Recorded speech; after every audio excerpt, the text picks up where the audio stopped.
You are meant to write about what you feel. You are meant to share with us what you feel.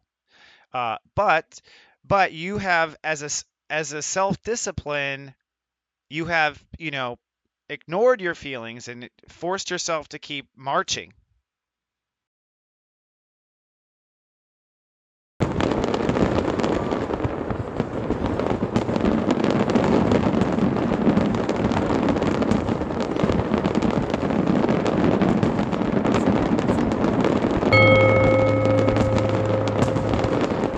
Good morning and welcome to It's Friday. It's Finally Friday. And not just Friday, but a holiday weekend. And Sensei says we're just 3 days away from an emotional revolution.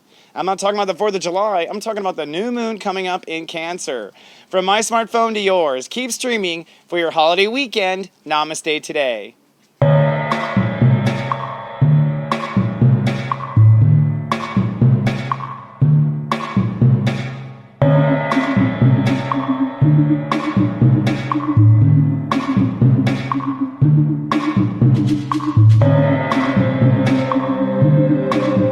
Welcome to Namaste today, a happy way to start your day. I'm your host and spiritual life coach, Christopher Witecki. Namaste, my friend, and welcome to Friday. Thank goddess it's Friday and a holiday weekend. I'm super excited. Sensei needs a day off. In fact, I'll just say right now, I will not be on the air Monday. So I'll give you a little coverage and talk for the whole weekend and what's going on. Basically, we have an emotional revolution in each person. I think that's going to happen over this holiday weekend, and a new moon on the 4th of July. But Sensei says the way to get through this is to find your emotional philosophy. So I'll be talking about that today. But first, let's take a look at your zodiac weather. The zodiac weather is for Friday, July 1st, 2016. Well, looking at the weekend moodcast, tomorrow you're going to be sunny and learning on Saturday. Sunday, however, is cloudy with a chance of some real moodiness. But Monday, the 4th of July, it's sunny and sensitive. However, today I'm predicting sunny and manifesting a new feeling. Indeed. In fact, what you feel today is what will come. Now, the Great Human Walk has reached step 10, Cancer. That means our ruling channel is channel 10 today, and that means our ruling planet is Mother Earth herself. Hello, Mother Earth. Our emotional focus today is all over the place. The moon is in Act 1 of Gemini, so don't expect your feelings to be able to focus very much. And our mind is trying to learn new things. Mercury is at step 3, Cancer. So I thought I would leave you with a little story today in our tea time about how to emotionally react and how to set up for your emotional revolution. So grab some tea and let's have our tea time.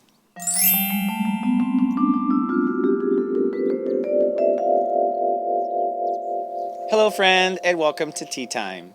Well, today's tea time topic is a new philosophy of reacting. A new philosophy of reacting. That's what you need by Monday, is a new way of responding to yourself. Why Monday? Well, because Monday is the new moon, actually. It's the 4th of July, so it's America's birthday. Happy birthday, America. America's a step 13 Cancer. So step 13 is a revolutionary day. And I don't know if you've ever noticed, but I noticed when I was young that, I always felt better on the 4th of July. Well, you know what? That is the day of the year that things should feel better.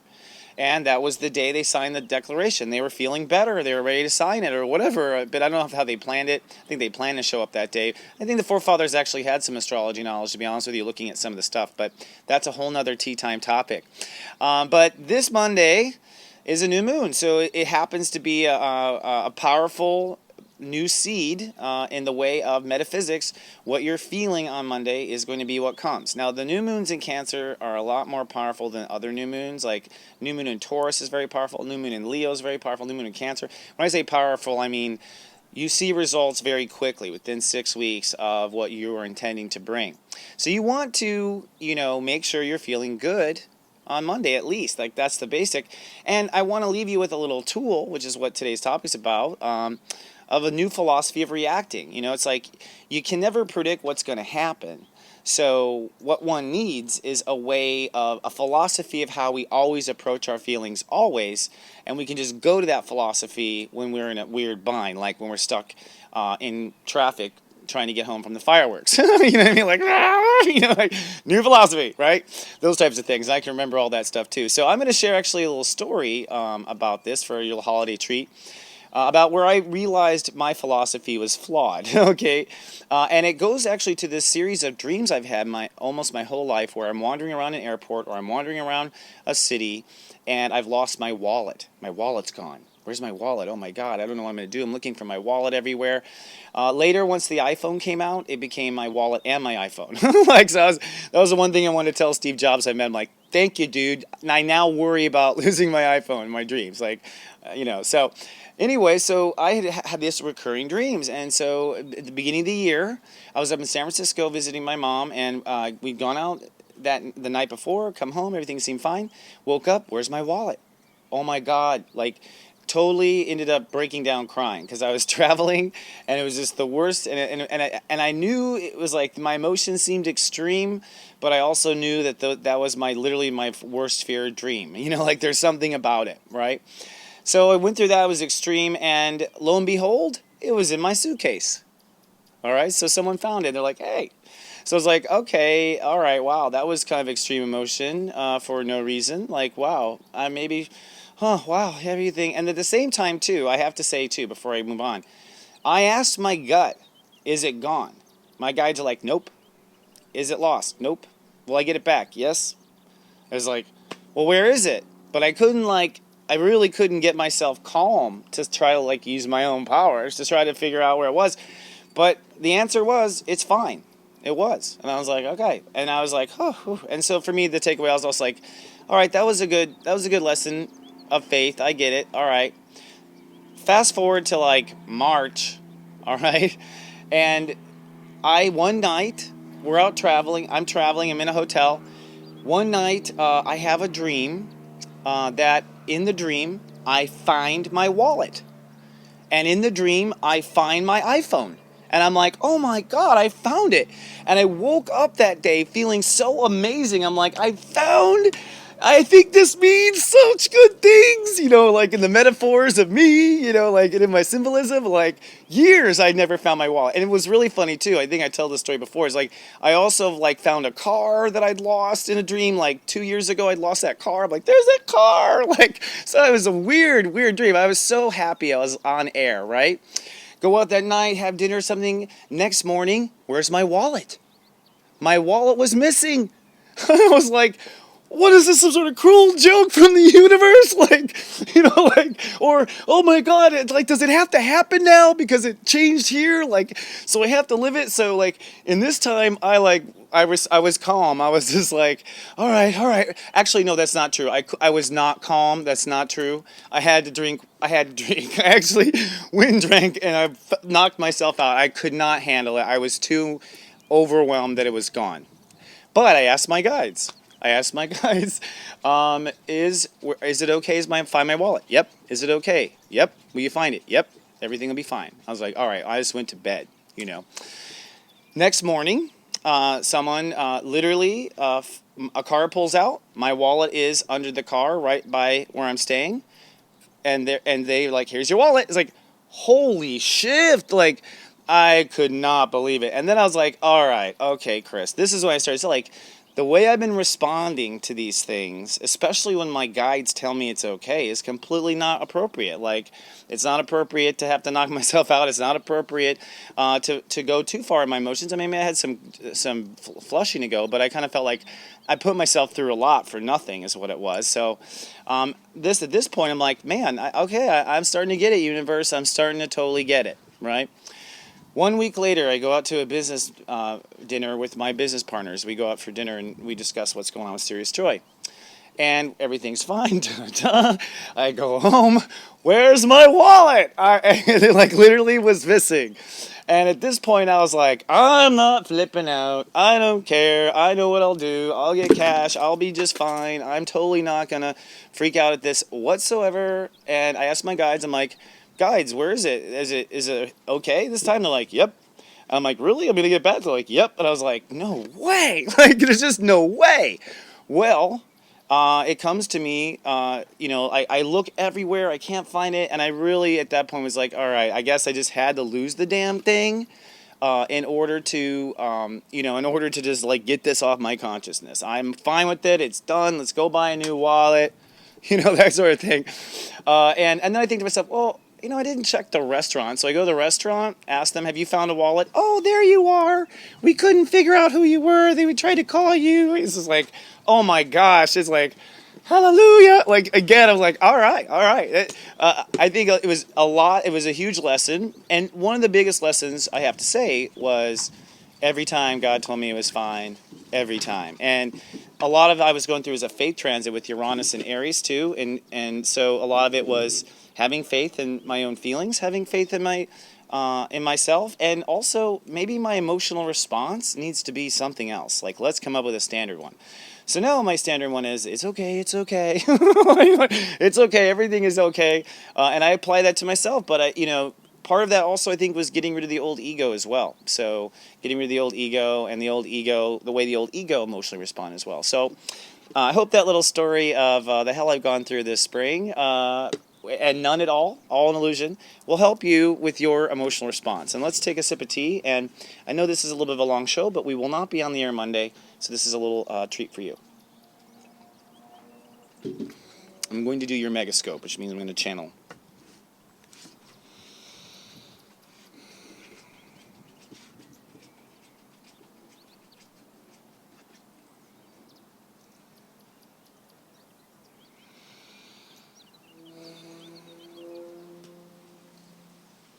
Okay. It's nice. Sometimes Spirit gives you kudos, and they were saying good job to me just now, which was really nice. And you have to, of course your mind goes, really? But then you're like, no, this is all, how it works, like, so they were saying that as far as the emotional revolution and changing the way we feel, like that's exactly what they want you to know is that, especially with the moon going through Gemini through the beginning of the weekend, Sunday will be a difficult day. And a lot of it is because your own thoughts. So, the power of thought is, can be used against you. And what I teach people in readings and when I meet them is that, you have to watch your thoughts. And you have to see if they are hurting you. Because if your thoughts feel bad and make you feel bad, that smartass doesn't belong saying that to the king or queen. So I call that our mind the smartass, and that's what Buddha was teaching us, was to rise above our thinking and realize that it's just a magnifying glass. And so if you focus in on something, it's going to get more intense, So watch your thoughts, okay? And try to feel good. Spirit says it's all about feeling good and feeling good only, and let that good feeling become the seed of your new life. All right, so let me give you 3 steps to take away. Step 1, watch your thoughts. Are they constructive or are they destructive? Which one are they? Keep them constructive. This is a good philosophy of keeping your feelings in line. Step 2, open your mind to feeling different. Open your mind. A lot of times your mind is like, no, I don't like that. It's like, hold on, you haven't checked your feelings. A lot of times the mind itself is the issue causing the problems. And step 3, protect that good feeling once you get it. When you get to a nice vibration, get everyone out of the way. You don't have to spoil your own little party. Keep it for yourself. Let yourself feel good. Live in that emotional bubble for yourself. It's okay. And let yourself seed what that good feeling is. Now, for everyone who has watched my personal Sensei network, I want to say today on your pep talk, we're going to talk about how to watch your thoughts. I'll give you some tips on how to do that. And your eye candy, I'm going to remind you where to be strong, where you need to be strong for the next 3 days. Being strong means you have to self-support, etc. I'll talk about that too. And to everyone in the whole world, I'm holding a 4th of July reading sale. Thus the fireworks and the fun stuff. So if you would like to get a reading right now and book in July, I've got July openings available. Come on down. I'm taking $50 off an hour reading, and I'm taking money off also my half-hour reading. So come on down, and if you'd like to get a reading and you feel like it feels like the right thing, I'll help you with your emotional re-evolution. I look forward to it. And don't forget to come on down to the brightest star on the internet, SeriousJoy.tv. That's where you can find all of our episodes, lots of extra videos, and you can also learn about how to get a reading with me. I hope you have a fantastic 4th of July. I'm so grateful to be of soul service and so grateful to be in co-creation with you. Thanks for all the comments. Thanks for all the support. Have a great, happy holiday no matter where you are in the earth. And I'll see you back on Tuesday with more. Remember, I love you. And live, love, be.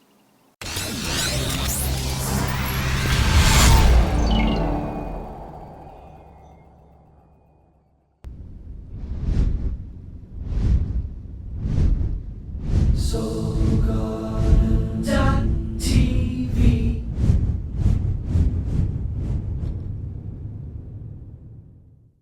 Having trouble finding that special soulmate? Oh, I know. Are you ready to find love? So what do you think your ideal mate is? This I can solve for you. Check out Secrets of Birthdays, the Love and Lust Report at secretsofbirthdays.com.